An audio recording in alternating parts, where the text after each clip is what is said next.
بسم اللہ الرحمن الرحیم اللہ رب محمد صلی اللہ علیہ وسلم نحن عباد محمد صلی اللہ علیہ وسلم لی خمسۃ نطفی بہا حر الوباء الحاطمہ المصطفیٰ والمرتضیٰ وابناہما والفاطمہ۔ الحمدللہ علی احسانہ اہل سنت و جماعت کے عقائد و نظریات پر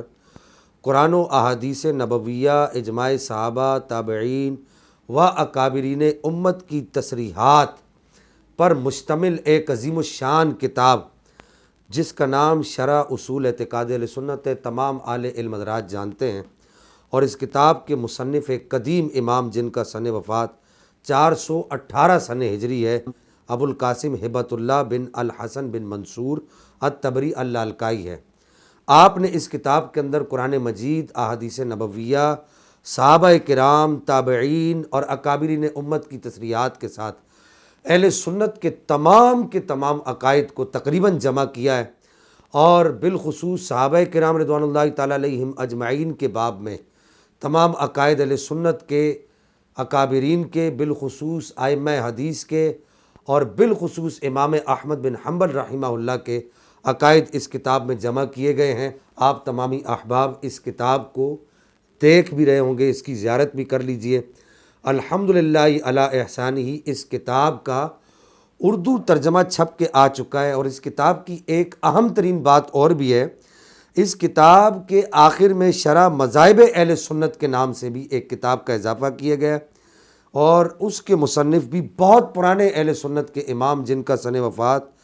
385 سن ہجری ہے۔ انہوں نے بھی اپنے تمام، امام ابن شاہین کے نام سے جو مشہور ہے، انہوں نے بھی اپنے تمام کے تمام عقائد اس کتاب کے اندر جمع کیے ہیں، اور میں تمام اہل علم حضرات سے یہ گزارش کروں گا